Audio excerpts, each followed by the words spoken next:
In the many roles I've had across the last 10 years, it has often fallen to me to nurture faith, hope, and love, to encourage the troops, right? To help people find their brave. However, in the last few years, I have seen a good deal of loss, and at times that threatens my faith, and it starves my courage, and it smothers my hope. This weekend was a weekend like that, and I'd like to share with you 3 strategies that I'm employing to stoke my courage and brighten my hope.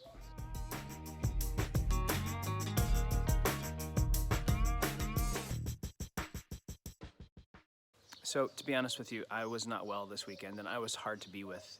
I got 2 pieces of news. I read 2 pieces of news online, and then checked them out to make sure that they were real.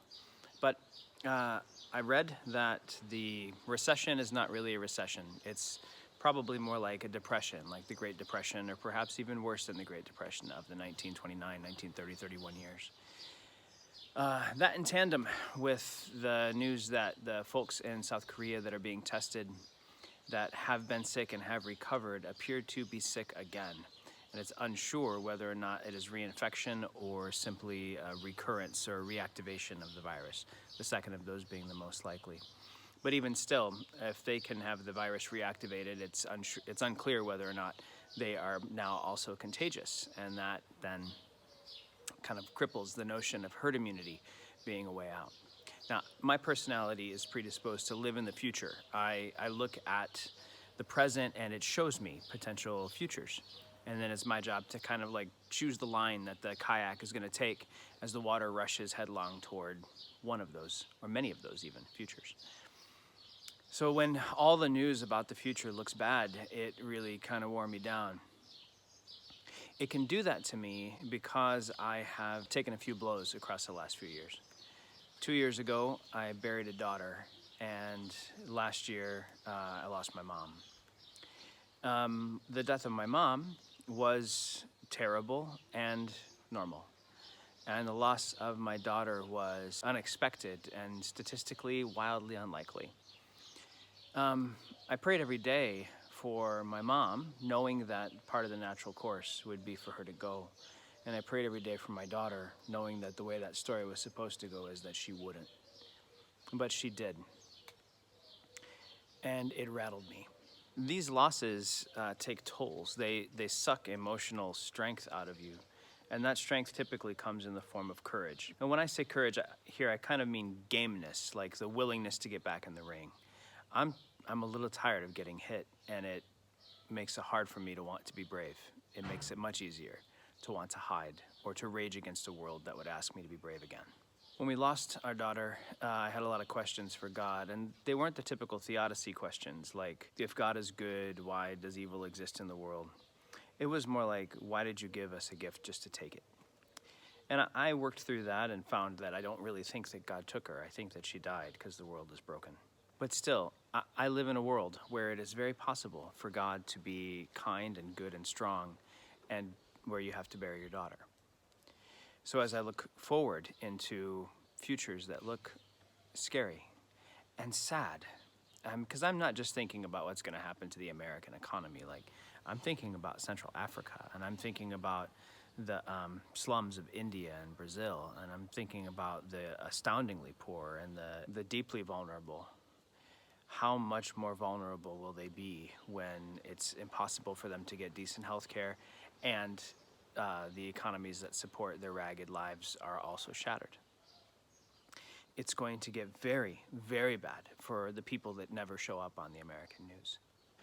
Now, I remain convinced that the God revealed in Jesus, the God revealed as Jesus, is kind and wise and strong. I remain convinced of that. That hasn't moved. It wobbled, but it hasn't moved. But it is sometimes tricky to know how to think about the present and the future in light of the things that we know. Like we know God is good, and we know that sometimes you bury people. It reminds me of that story where Jesus is in the boat and the disciples are like, Jesus, wake up. Don't you care that we're going to die because there's a big bad storm? And Jesus wakes up and says, peace be still. And then he turns around to the disciples and he says, oh, you have little faith. Why all this freaking out? And Mark says that he says that to them because they had not recalculated their view of the universe in light of what they had seen with the loaves and the fishes. And for me, that's tricky because I'm trying to recalculate the future in light of the fact that I'm in a boat with Jesus, but I'm still burying people. How am I supposed to recalculate that? Some days I can do the recalculation without any difficulty. And some days, man, my GPS just spins. It just spins. And it makes me think about people that I love deeply who have lost their faith or turned it off or stepped away because something terrible happened to them somewhere. And they're just too angry or too hurt. They don't want to sit down with God in that place in their heart that still bleeds. And I understand. It makes me think about them because, like, how are people who have no or little trust in God being good and wise and kind, what are they supposed to do when the water's high and the boat's rocking? What are they left with, you know? And it reminds me of another story of Jesus on a boat. So this one is the one where the disciples are in the boat and Jesus is walking on the water to them. And Peter says, "If it's really you, bid me to come out in the water and walk to you." And Peter gets out of the boat and he walks on water. And then he sees the waves and he sinks. And I'm not going to sit here with my camera phone and a YouTube video and tell you, don't look at the waves, look at Jesus. There's a lot of waves on TV, lots of curves. I think what I want to say here is, in the times where you can't be sure what Jesus is going to do, one way to stoke courage, and this is the first way, one way to stoke courage is to decide who you're going to be. I noticed this last year that in the times where I'm sure Jesus is going to catch me, I get out of the boat. In the times where I don't know what's going to happen, I get out of the boat because I refuse to be the kind of person who refuses to get out of the boat. One of my favorite poems has a line in it. She says, "I will not live an unlived life." I think you can stoke your courage by deciding whatever happens, whatever others do, whatever responsibility lies at whoever else's feet, whatever God ultimately does, you can decide the kind of person that you're going to be. You can decide not to protect yourself, not to hedge the bets, but to live and to love, knowing it will probably cost you a very great deal, but that price is much lower than the price of just surviving. But just clenching your jaw and puffing up your chest and striding forward into the unknown will not be enough. The water is too high and you will need someone to save you. You will need to have enough faith to cry out. So this is what I'm doing. This is an active pursuit of mine. Last year I was at a conference for people who are training to be spiritual directors.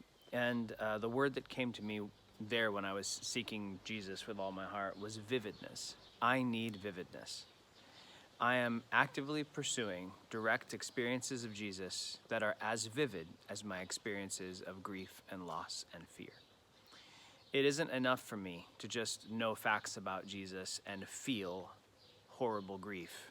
It isn't enough for me to know things about God and feel paralyzing fear.